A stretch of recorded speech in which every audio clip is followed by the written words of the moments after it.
still today significantly underrepresented in professional sales. Today, women represent only about 35% of the total individuals that are in professional sales. If you look at, women in sales leadership, it drops to 19%. If you look in tech sales, it drops 12%. And now with all the tech layoffs, I got to tell you that number is going to significantly decline. Welcome to Unexpected Journey, the show where each week top professionals share work wisdom and life lessons about their careers and what they have learned about human experience in the workplace. I'm your host, Anne Bibb. Today, we have Heidi, who is the Senior Vice President at Arise. She's also the founder and CEO of GirlzWhoSell and the author of Heels to Deals. She is just all around women empowerment. Before we begin, please press the like button. Don't forget to subscribe and leave your comments below.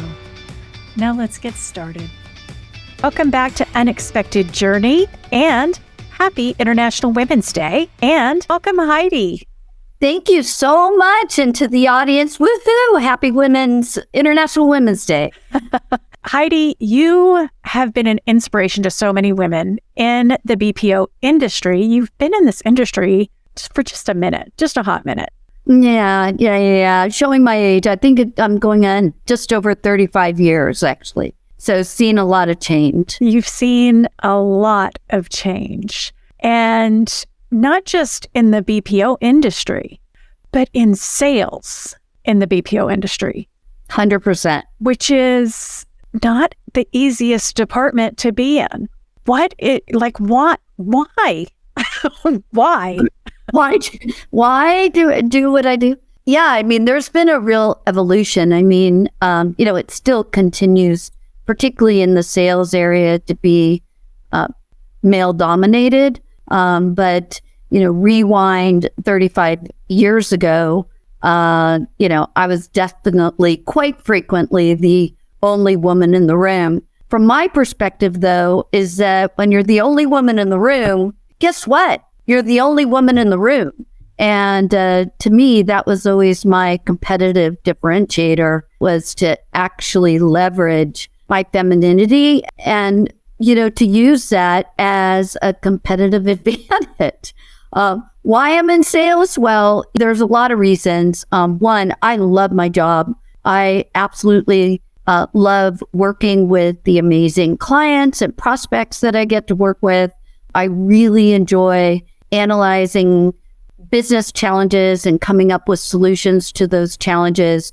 Over the years, I've seen the industry evolve from just, U.S. domestic support to moving to Canada. And then who would have even imagined that we would be doing business around the globe like we are today? So I've been very blessed to have traveled all over the world working with amazing individuals from different cultures. And I really, really enjoyed that a lot. So, and of course, there is the fact that salespeople make a lot of money if you're good at it. So, gaining financial independence and being able to support my family. I've for the last 25 years been the primary breadwinner for my family. My husband was the stay-at-home dad. So, So those are just some of the reasons. But it's always keeping me challenged and always learning. So we love it.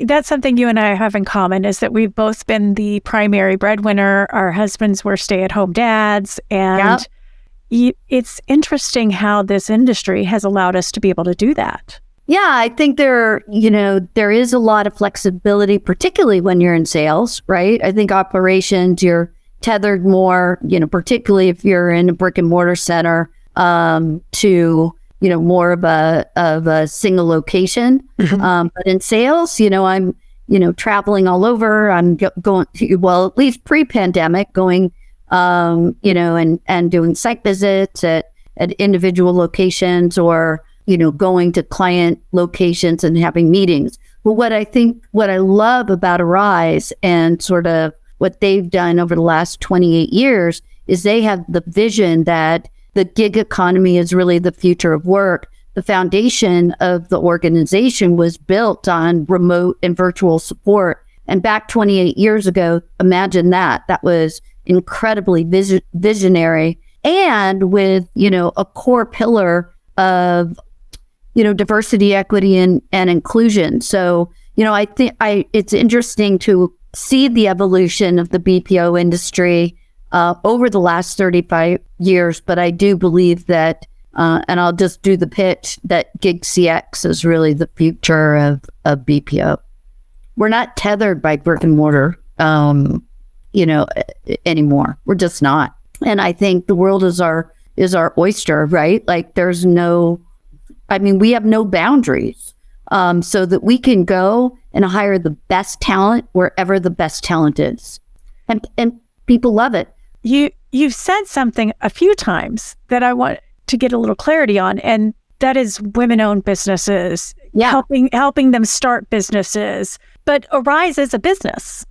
Yeah, but what we do is when someone comes in and demonstrates interest in becoming a support professional for Arise, we actually put them in business. So we actually help them set up their LLCs. There's a lot, I won't get into all the complexities, but there's a lot of different ways that they can actually set up their own businesses, either as independent contractors, or they can set themselves up as a LLC and then hire support professionals to work underneath them. But at the end of the day, that's what we're doing is we're, building entrepreneurs and giving people the opportunity to own their own business.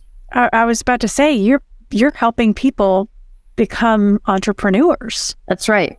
That is something that I never knew about Arise. Yeah. That's exactly how the business model works. What's cool about it is that once they get their business set up, we basically let them know what client programs that we have available that we need support on, and then they self-select based on what their interests are, and really become brand ambassadors and evangelists of the brands that they support.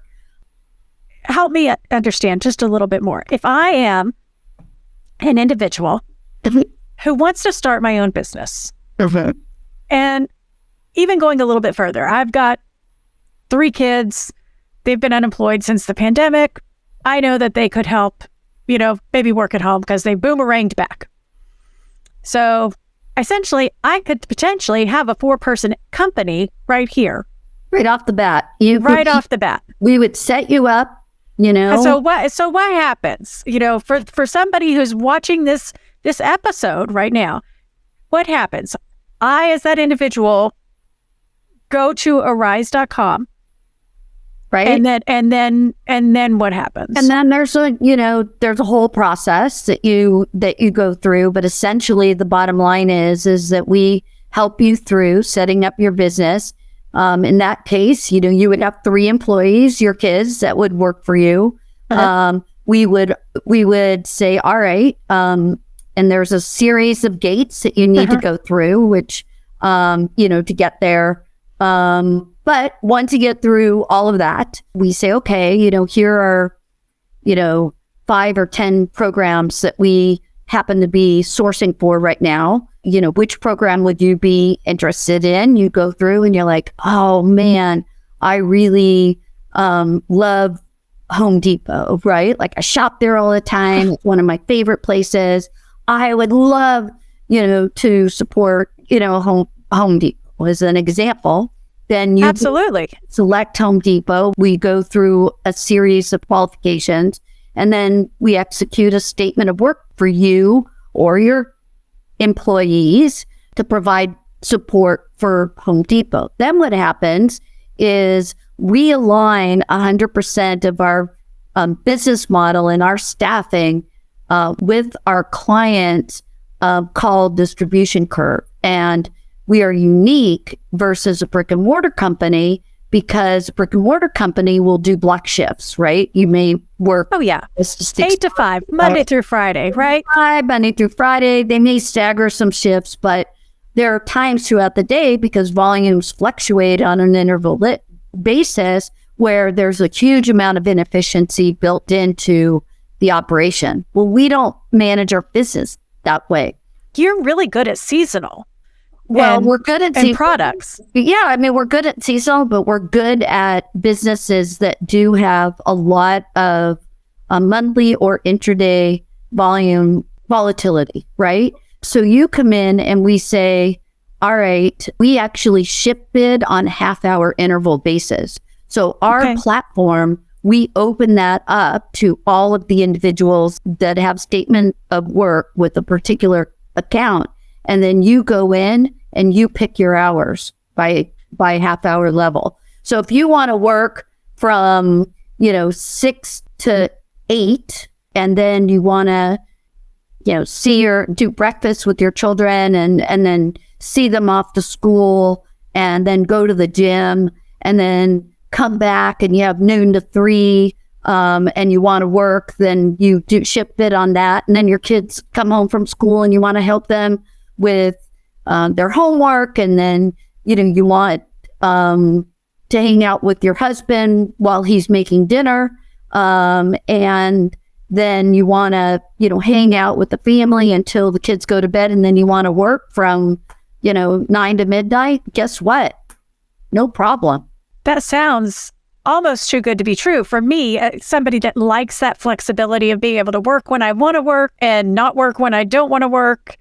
That's right. And it changes every week. You don't have any kind of set schedule, so that there's ship bidding that's happening, and we open up shifts. Now is a performance overlay. So that's what my next question is, like, if I bid, what do I need to do in order to get the shifts that I want? You need to be performing. You need to be compliant, right? You need to show up for your shift, because if you bid on shifts, we're counting on you showing up for those shifts. Although we know life does happen and sometimes gets in the way. And so we have a contingency plan for that. But if we find that this is a pattern, then that's a little problematic, right? I mean, that goes for a brick and mortar center or anything. You count on people showing up for work when they say they're going to show up for work, right? And then, there is some performance overlay. So if we have a STAR program. If you're a STAR performer, based on the criteria that is set forth for the client, whether it's, NPS scores or, whatever the key criteria is and that are important to our customers that we're supporting. If you're, meeting or exceeding goal, then you also get access to priority ships, right? You also make more money on an hourly basis, depending on how you're performing. Do I get a discount on my Home Depot products? I mean, well, that's a lot of what we're looking at right now is in terms of creating, partnerships and things, because, it's really important, even though they're not technically employees, for us to have a really strong relationship with our service partners, because at the end of the day, they are our business, right?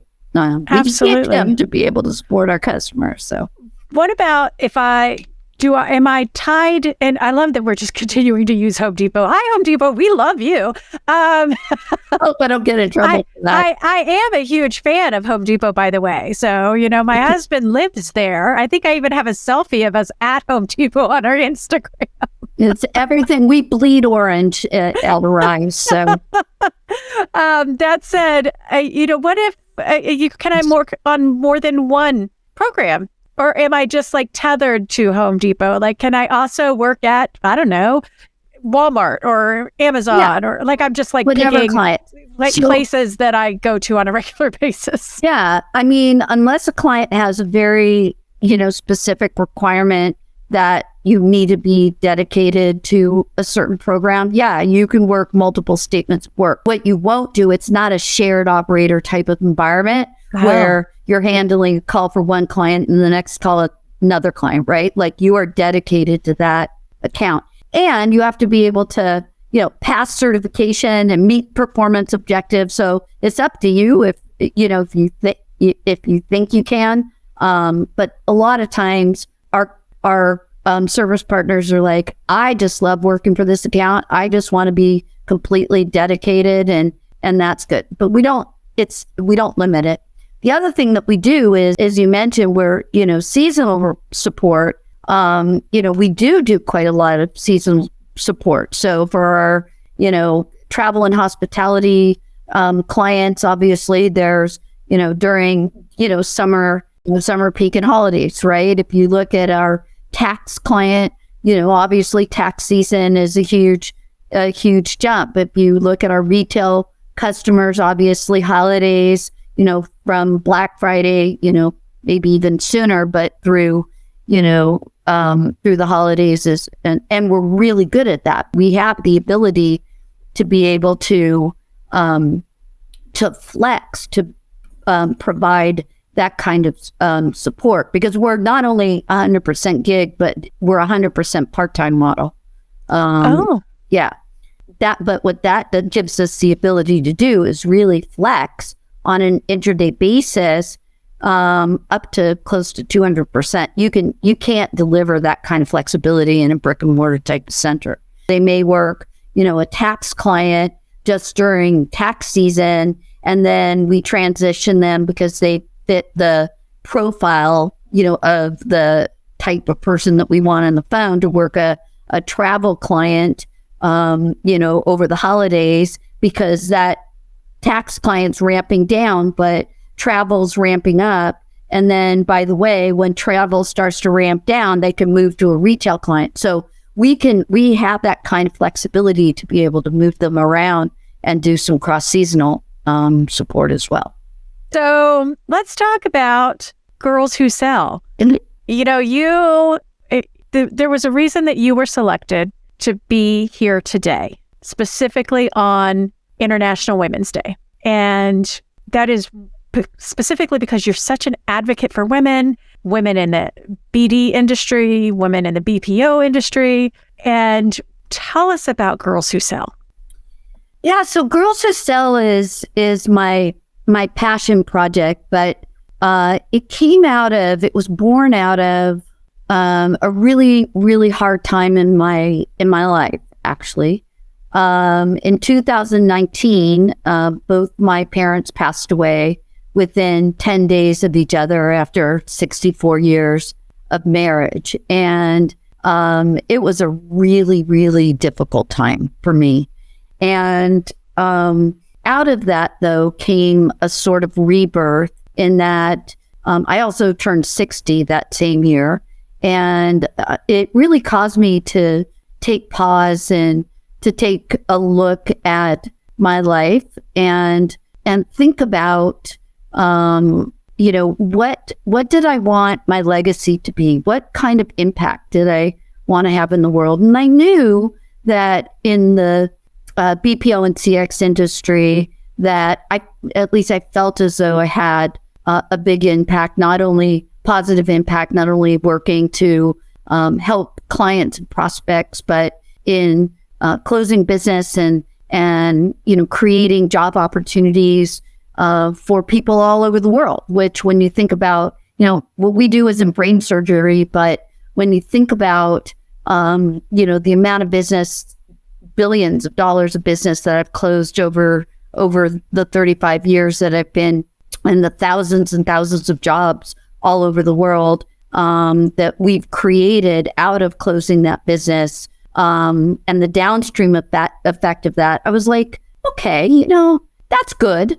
That's good, right? Like, that's an impact. But when I went through this, I really sat back and I was thinking about the future and what did I had been successful, how do I give back? And my whole life today, I think, is about giving back. So anyway, that's just some context of where I was at. So fast forward, it was a Sunday in the middle of the pandemic, and I came across a Harvard Business Review article that was talking about how women are the future of business to business sales. And I found that really strange, considering I had already been in business to business sales for a lot of years. And it's like, why are women the future, right? And so we're already here. Why are we the future? Like, why are we the future? And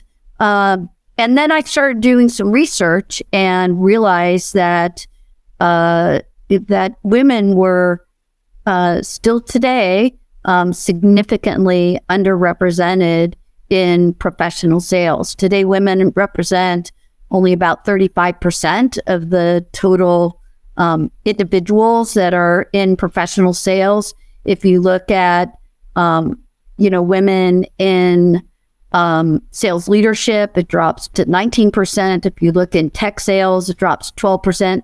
And now with all the tech layoffs, I got to tell you, that number is going to significantly decline. They're already projecting a real reduction in diversity because of the amount of layoffs that happened to all these tech companies. And then you overlay any kind of diversity statistic, like women of color or women in the LGBTQ plus community, and the numbers are just dismal. I mean, they're in some cases they're not even measurable, but for women of color, as an example, they're definitely in the low single digit. And that was my aha moment, and I realized that was my life's mission, was to try to help solve for that problem. And so by the end of the day, Girls Who Sell was born with the mission to not only democratize sales, but to build the largest pipeline of diverse early stage female sales talent. And I say early stage because there's a lot of organizations like #Girls Club and the National Association for Women Sales Professionals, and a lot of great companies that are focused on women who are already in sales that may want to take their careers to the next level. But where I realized that there was a true gap and where companies were struggling was in building pipeline. And to me, getting in earlier and positioning sales as a viable career option and educating women about the opportunities in sales at a younger age is where I wanted to focus, because frankly, I think the youth are our future. So what we do is we work with high school and college age students right now, and teach them about sales and why they should consider a career in it. That is, I love that you just kind of came to it, and by the end of the day, it was I had my LLC set up. It was just like, okay, here we go.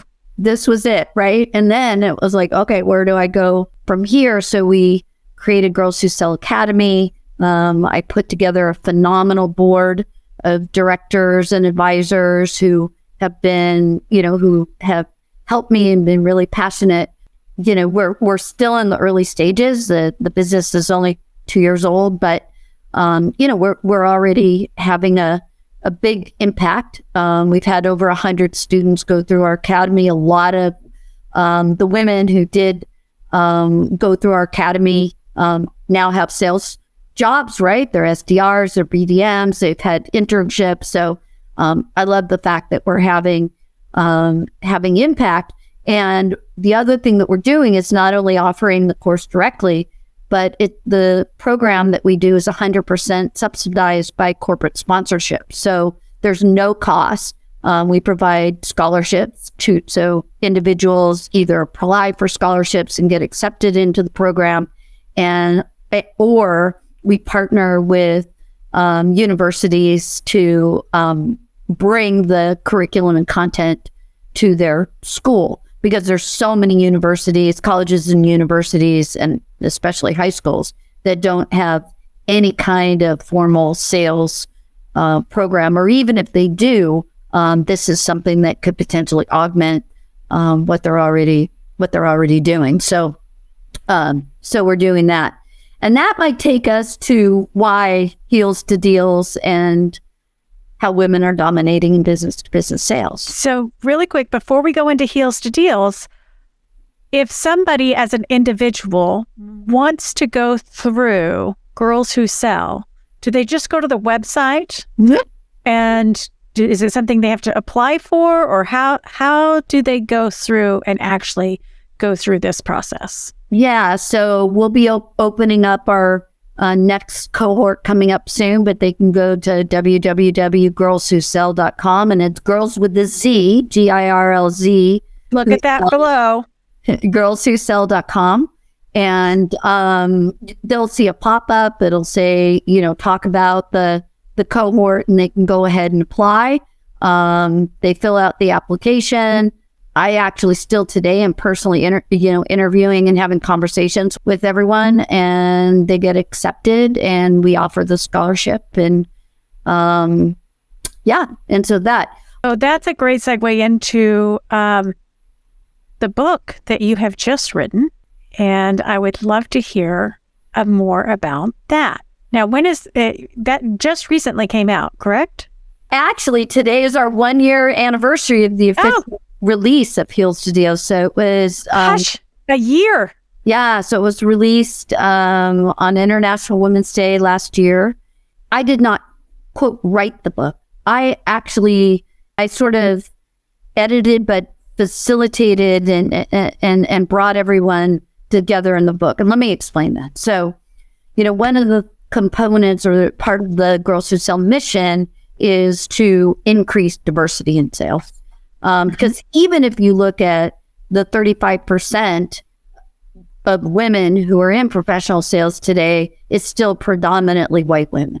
And so that's something that I really wanted to solve for, because I'm a big believer of diversity in the workplace. I think it makes companies better. It drives innovation, thought leadership. And so it's absolutely key for organizations to add diversity into their sales team. But how do you go out and talk to people about, young women about considering a career in sales when they don't see a lot of women that look like them? And I believe representation matters, right? It's absolutely. You could say that louder for the people in the back, please. Representation matters, as Lori Richardson would say, see it, be it, right? That's her hashtag. You can't be what you can't see. And so I was thinking about, how do I go and effectively communicate with these women? And I thought, well, why don't we create a book that amplifies the voices of diverse women from around the world that are successful in sales. And so that was the germ of the idea. I took it to Bridget McGowan, who's an independent. She's a woman-owned business, woman of color. She's a genius. She's an indie publisher, and she focuses primarily on publishing books that she believes needs to be in the market, but also really focused on women, because that's another area where there's not as many women authors, which is a whole other topic for a whole other day.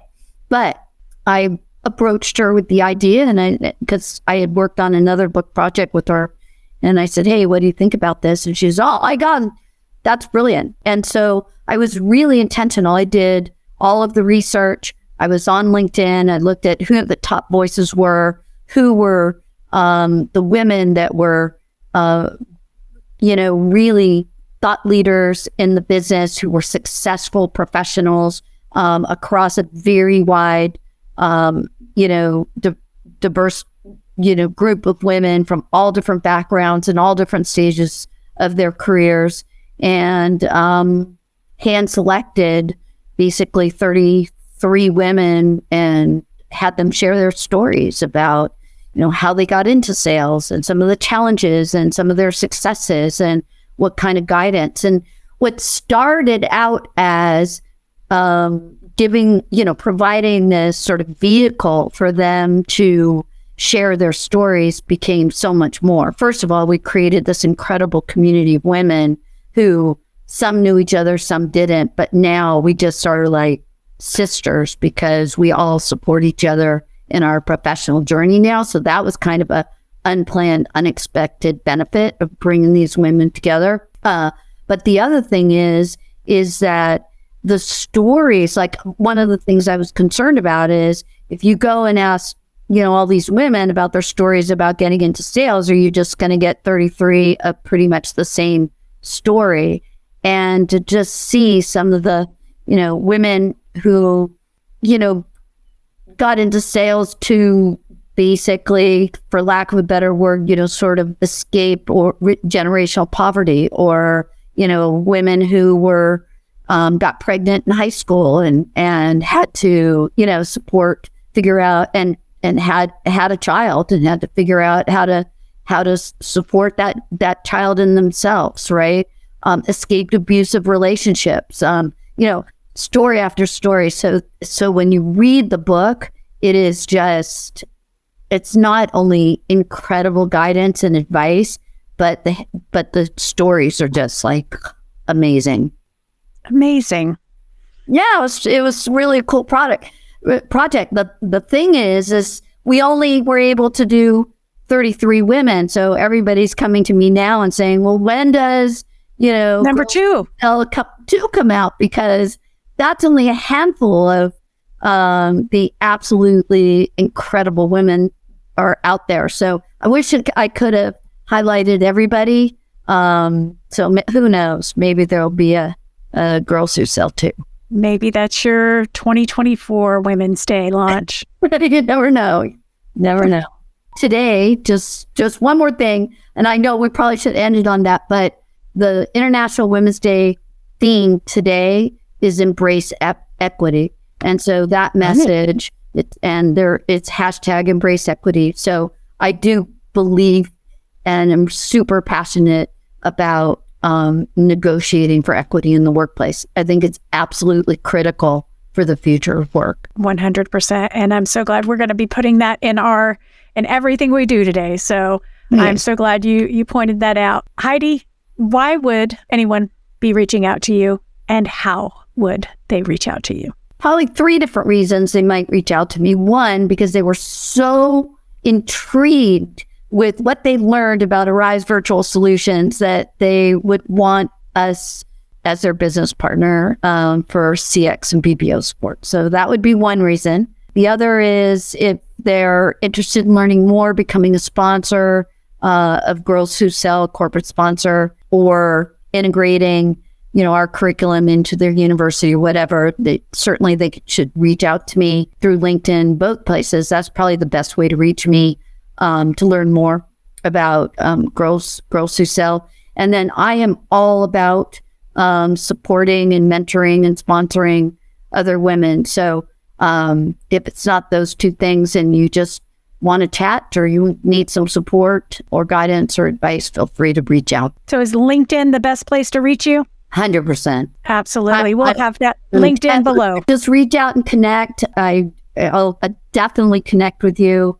And if you mention, that you learned about me or Girls Who Sell or Arise on this episode, who knows? Maybe there'll be a signed copy of a book or something in your mailbox. How special is that? I don't even have a signed copy of the book. Oh, you know what? We got to make that happen. Yeah. All right. Well, thanks, Heidi. I am so grateful that we were able to do this. I'm sure that, when that second book comes out, we'll definitely be doing this again. We might make this an annual International Women's Day thing. Who knows? Who knows? I really appreciate you having me. I'm incredibly grateful. So thank you. And thank you to everybody who watched today. We are grateful for you as well. And we look forward to seeing you next week on Unexpected Journey. As we wrap the episode up, we would like to take this time to thank you for joining us this week on Unexpected Journey. Our guest information will be linked in the episode description, along with a link to our company website, remoteevolution.com, and our host website, Annebibb.com. Please don't forget to like, subscribe, and share on your favorite podcast app and on our YouTube channel so that you never miss an episode and we can continue to bring them to you. Let us know your thoughts on what we discussed in the comment section. And once again, thank you for joining us. We hope to see you again next week for another episode of Unexpected Journey.